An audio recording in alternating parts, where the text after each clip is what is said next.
How's it going, everyone? Welcome back in to another day of the Power Play. We have a nice size NHL slate today, so we're going to get into some research. So apologies that I'm a little late. My cam was doing a little update um, on the whole Razer Synapse bullshit, whatever it is, whatever the fuck that's called. We were doing a little bit of update there. So getting into it today, nice slate today, a lot of revenge angles about players facing new teams.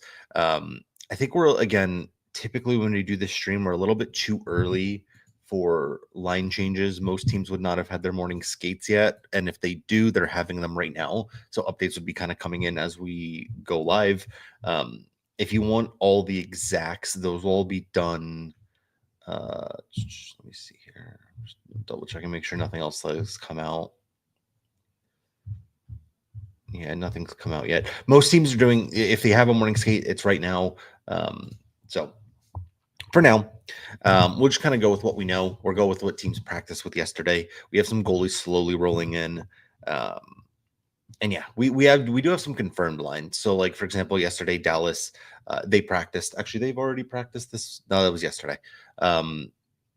And they've loaded up the top line. Finally, they've loaded up the top line. I expect this to be the team that they run today against Edmonton. I like this a lot. I would much rather do this than have Mikko Rantanen play with Tyler Seguin and Sam Steele. Just load up one line, at least get offensive production from one of these guys. That being said, dude, this team looks rough.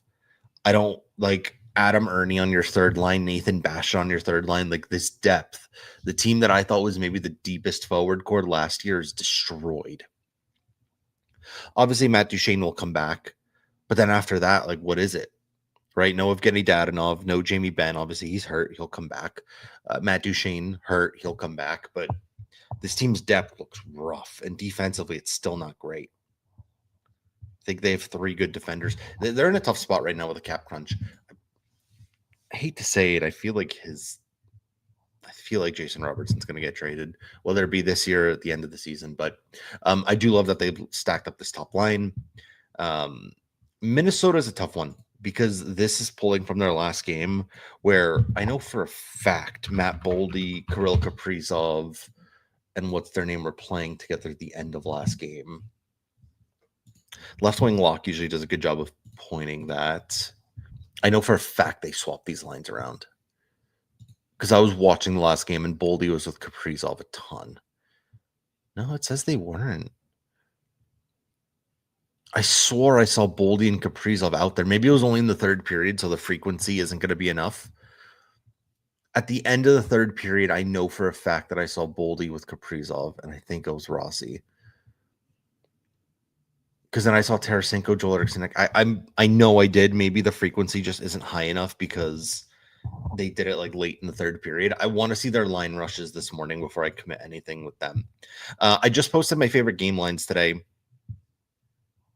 Last Game Lines has it. It's called Last Game Lines. That's where I'm at, though. I did the most recent game, and I know I saw them together. I'm being fucking gaslit here.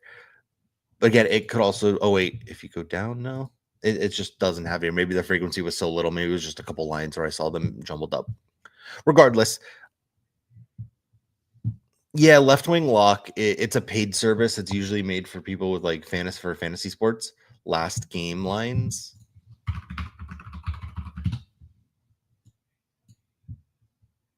This one. No, but they have the same thing here. It's actually a really good website. It's a free website if people want to see it. Last Game Lines. This is nice too. Good job. I personally use left wing lock. I've been using it for a while now, but it's a very similar thing. They'll tell you like what frequency people are playing together and everything. There you go. I needed a little Minnesota fan to. So Felina got ejected. They mashed lines. So that would make a lot more sense because I remember watching the third period of Vancouver and I saw that a lot. So that would make sense. Regardless, wait for a morning skate today. They play at 8. So usually morning skates around like 11, 12 o'clock. We'll kind of know what they're looking at there. Carolina versus New York, real weird. The Rangers are stacking up their top line right now, which I don't know if that's great for depth ideas. Like this, in my opinion, nukes your depth, but at the same time, at least he'll give you one 5-on-5 line that'll crush, hopefully. I like Zibanejad on the wings. Zibanejad is a much better winger than he is a center. I'd almost go right to his shots because his shots at home are great. Right. And again, we'll keep targeting them until their defensemen come back. But Carolina is really fucking bad against forwards.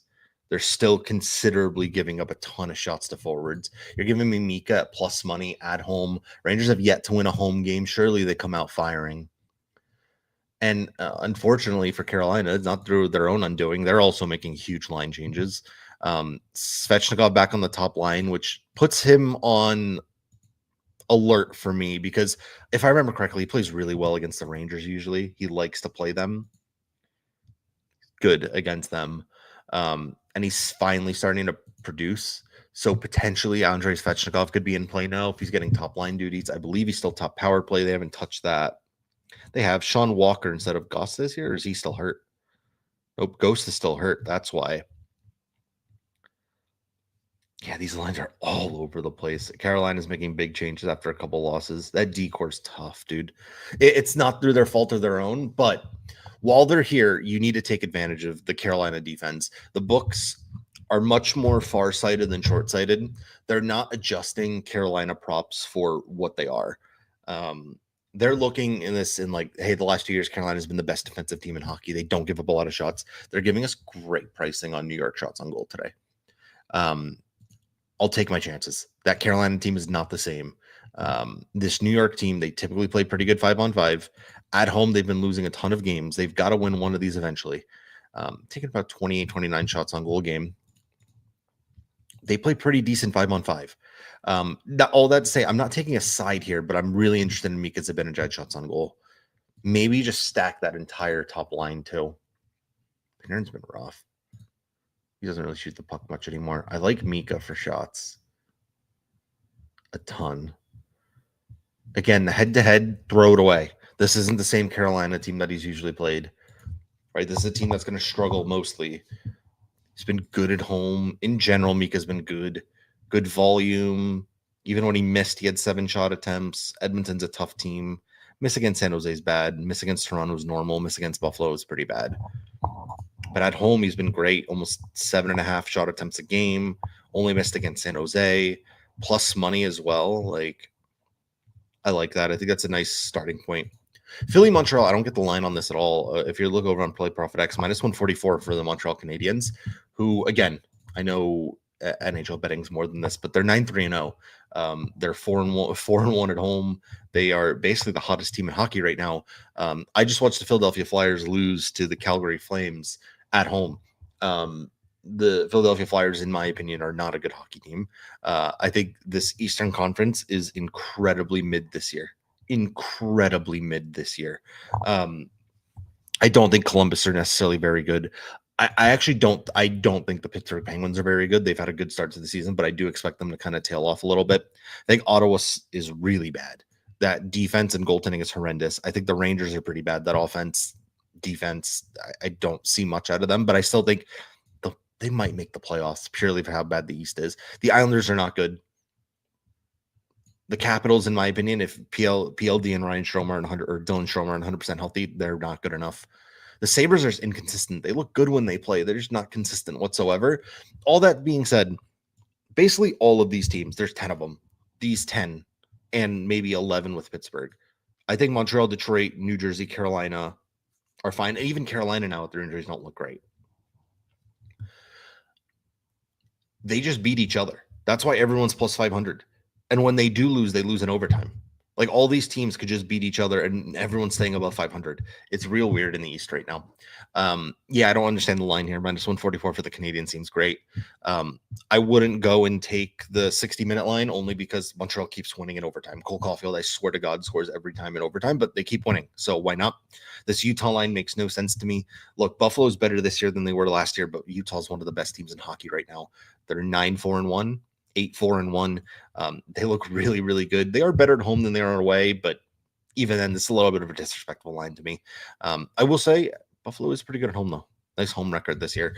I I like this game in general. I think this will be the most fun game of the day. I think there's goals on both sides. I think Tage. I love the Doan revenge angle. I love the JJ Paterka revenge angle. I like that top line. Well, I guess it's second line technically. A lot. Paterka Point will most likely be in some form of the triple threat today. But I like Paterka. I like Cooley. I like Genther. They all seem to get a point together as well, so it's great for a point stack. On the other side, Josh Doan's been great.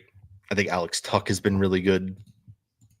Tage Thompson just gets 4 shots on goal a game. His volume right now, you just keep taking him over and over and over again. I will say I think Utah's pretty good at limiting center shots on goal. Where the fuck are they? 26. I'll probably stay away from Tage shots today. It's not the best spot. However, Josh Doan, you could convince me on his shots today or Paterka's. Either one. I like the revenge side of this game today. How are you guys against defense? Buffalo gives up a lot of D shots. Unfortunately, Utah doesn't really have a big ripper like that. Darlene shoots a good amount at home. That Arizona franchise used to be horrendous against D shots on goal, so the head-to-head's a little wonky. Jack Quinn. I remember this yesterday when it came out. He is on a line with Tage Thompson, most likely. Big yes from me. Huge yes from me. That kid shoots the puck when he gets the ability to do so. He doesn't get a lot of minutes. His minutes are going to go up big today. Is he on the first power play too? No, it's Isaac Rosen. But interested in Jack Quinn potentially today as well. This is another game. I think there has to be a same game parlay for this game. I think you need Paterka in there. I would like Cooley in there. I probably want Genther to get 3 shots in there. He's so good on the road for 3. I'd probably take Tage and just bump him down to 3. But like right there, I'm guaranteeing you around like plus 700, plus 800 for a same game already. Tage 3, Genther 3, Paterka point. Do you just go Josh Doan and go full revenge? Has he been? That second line in general has been good. I feel like I'd rather take Tuck, though. Tuck's just been more consistent. Penalty kill, empty net. I'll probably go Tuck. So Tuck, Paterka, Genther shots, Tage shots. Maybe take like Doan for 2 shots because he's been really good for 2. I mean, I guarantee you're in like the plus 700, plus 800 range. And this is probably my favorite game for MSGP. Play Profit X is very close to rolling up the SGPs for NHL as well, which will be exciting. We're really, really close to that. So, okay. Boston, New York. Only thing that stood out to me so far, Barzal and Horvat are back together again. I think as a duo, that is the best line combos you're going to get from the Islanders. I would want them playing together. I think, again, point stacks, you're going to have right around plus money. It helps both of these guys. Boston has continued the exact same thing they were last year to where they're actually not horrendous at home. And they're horrendous on the road. Their home goals against. Where the fuck are they? Oh, they've actually gone a little bit worse. They give up 3 goals a game on the road, and they give up like 4.2. Or sorry, opposite. 3 goals a game at home, 4.2 on the road. Last year, they were the 3rd best home defense, I'm pretty sure, in all of hockey. They didn't give up, and they were like bottom 5 on the road. They've continued the same thing over and over again. They give up 5.2 power play opportunities against, like the top power play. So give me Schaefer, give me Horvat, give me basically anyone on this top power play unit. I like it a lot. Again, these 2 are my favorite, but then again, you could go Schaefer as well. He's been really good on the power play. 2 goals last game. I mean, the kid just keeps producing. What's his point? Plus 125. That's a joke. That's a joke. I'm pretty sure he'll be in the triple threat again today. Schaefer, Paterka are kind of the first 2. Have to be in it, in my opinion. That's a joke. He's got to be. With all the power play opportunities they take, how many goals they give up on the road, Swayman seemingly can't make a save on the road. He'll be in it. I also, like I said, Horvat, Barzal. Edmonton, Dallas, adore this. First off, Jason Robertson, buddy. He's been ripping. I mean, talk about contender for triple threat. Minus 145, he's already in that playable solo range, averaging 7 shot attempts a game. He's been really, really, really, really good right now.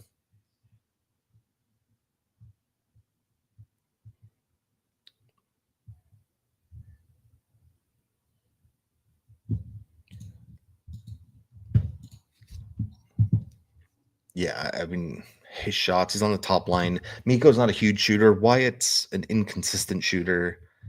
Not this year he isn't. Holy shit. Okay, maybe I need to put some respect on Wyatt's name. He's a lot more consistent than I thought. He's great for a point too, though. I'm a big fan of Wyatt. He's probably top 5 favorite players in hockey right now. The volume leans J-Rob. The volume's definitely leaning J-Rob. He takes about almost a shot, 1.3 shots more a game. But Wyatt's got a nice price. How's Edmonton against centers? They're pretty good against centers. How are they against wingers? Pretty bad against wingers. I think that probably makes our decision pretty easy, huh?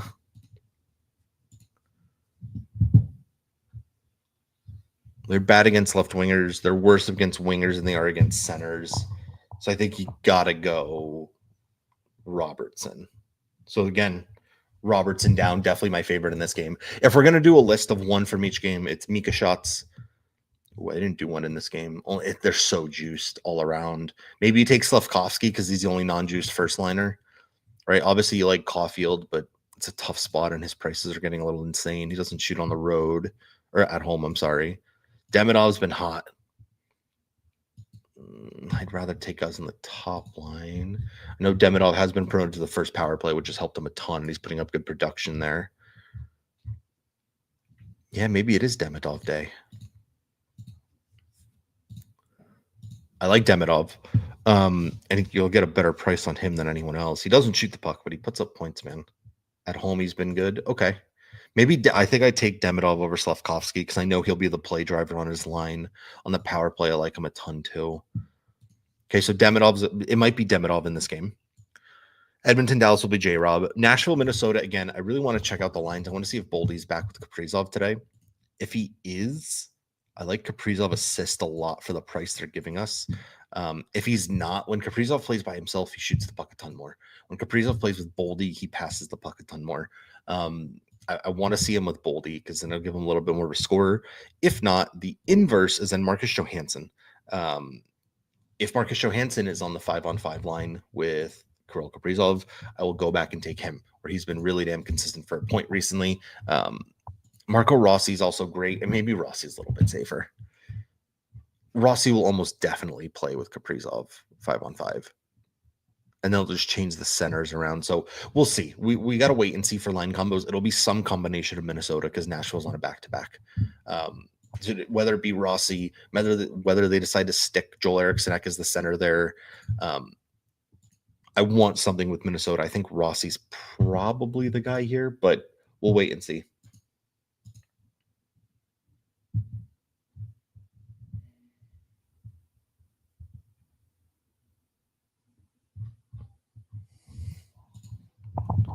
Okay.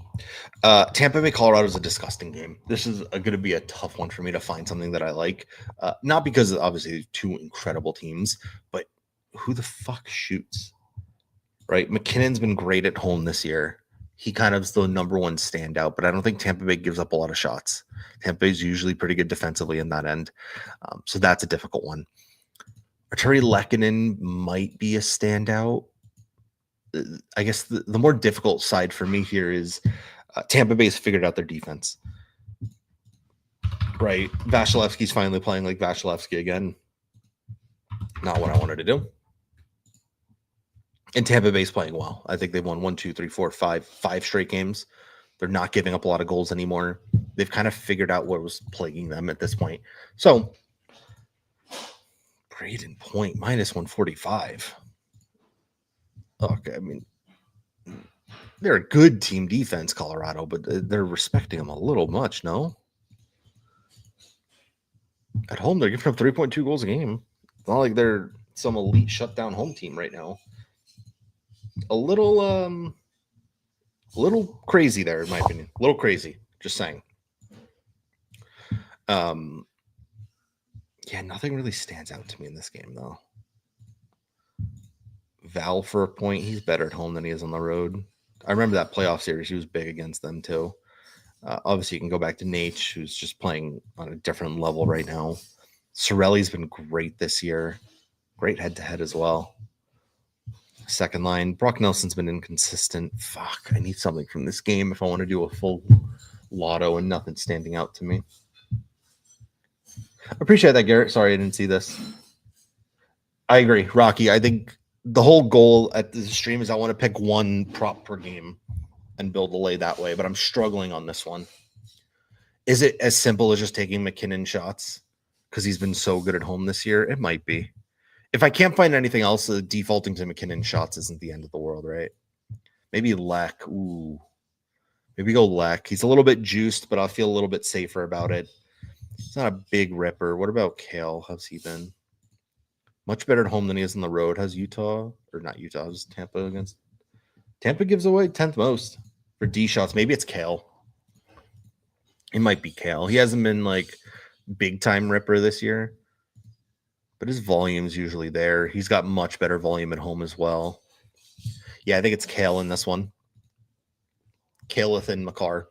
Detroit, Vegas is pretty simple for me. Where's Thomas Hurdle?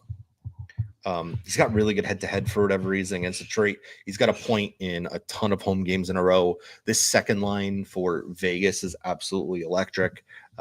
Please don't break them up as long as they stick together. Kind of full line stack it. You just keep taking them until they fail. I like Hurdle for a point. I like Marner for assist. Dorofeyev for shots. At home, he's slowly kind of losing that home juice for shooting. So I'll stay away from that one until he picks it back up. But give me Hurdle for a point in this game.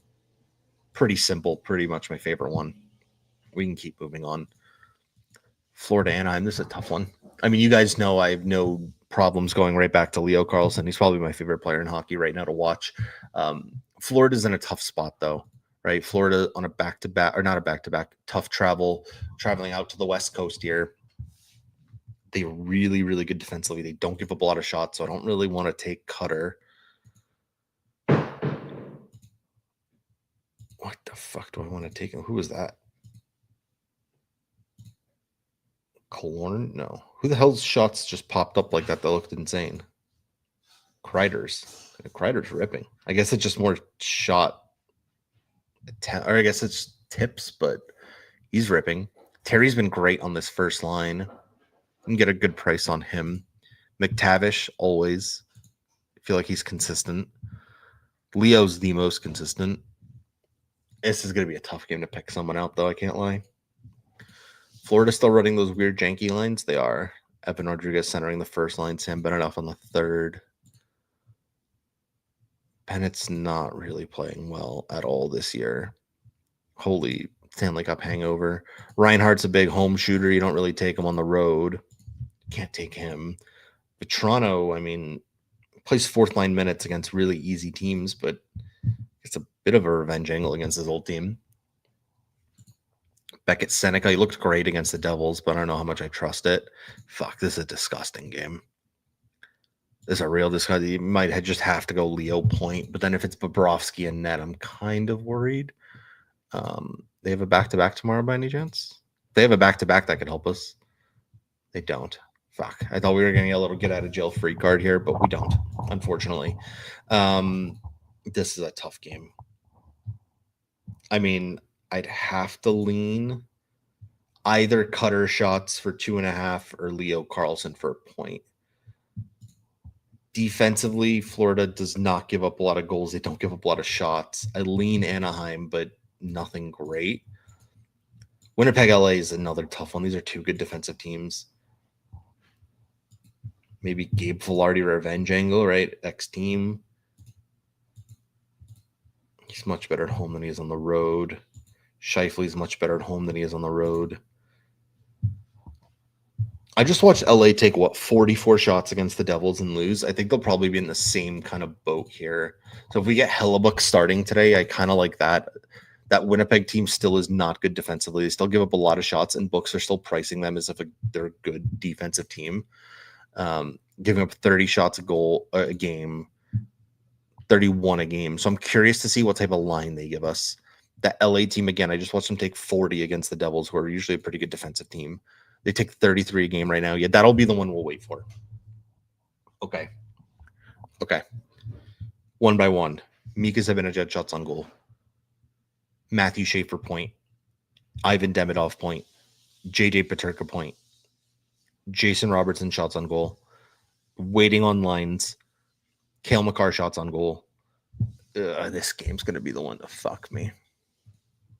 It's a tough spot. Leo's been on fire, but again, Florida's one of the better defensive teams in hockey. When they got two against Yarem, no, they went up against the Russian one, Tarasov. They didn't go up against Bobrovsky, if I remember correctly. And I assume it'll be Bobrovsky today.